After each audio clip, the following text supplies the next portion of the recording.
Continua l'attività del Brunelleschi su un tema di grandissima attualità che è quella del bullismo, cyberbullismo, con qualificati esponenti che ne parlano ai giovani. Sì, oggi stiamo consumando un'ulteriore tappa di un percorso che già ci vede impegnati da alcuni anni, un percorso che oggi ha affrontato il tema dal punto di vista penale con la presenza di un magistrato, dal punto di vista criminologico e vittimologico con la presenza di un docente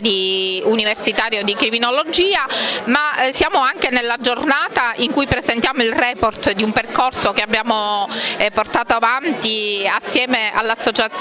per la mobilitazione sociale che ha formato e informato i ragazzi su questa tematica. Oggi presenteremo i risultati. Continuano i suoi impegni per sensibilizzare anche i ragazzi a un tema di grandissima rilevanza come il bullismo, il cyberbullismo, un fattore particolarmente rischioso e presente, diciamo, nelle fasce giovanili. Sì, l'istituzione scolastica che mi ospita ha ritenuto di dedicare una giornata di studio al fenomeno del bullismo. Questa iniziativa, da quel che mi è stato detto, si inserisce in un programma più vasto che ha come obiettivo finale quello di fornire elementi di conoscenza e di approfondimento su un tema che non ha solamente una rilevanza di carattere sociale, ma può avere anche riflessi di carattere civile e di carattere penale. Il primo relatore è stato il professore Malizia, criminologo dell'Università di Enna, quale ha parlato proprio dell'aspetto criminologico del fenomeno del bullismo. Il mio intervento invece è servito a focalizzare quali sono le conseguenze di carattere penale, di carattere civile e di carattere amministrativo che dagli atti di bullismo possono derivare a coloro i quali si rendono autori di questi fatti. Cosa avviene? Avviene che molte volte i ragazzi, al di là non si rendono conto dei riflessi negativi che gli atteggiamenti di bullismo possono creare non solo nei confronti della vittima ma anche nei confronti della società,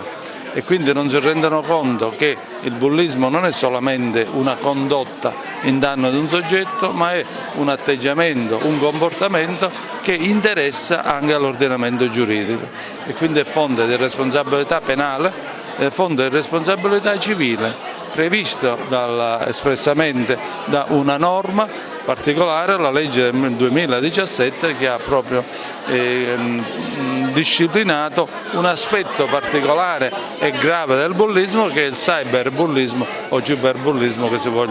che si voglia dire.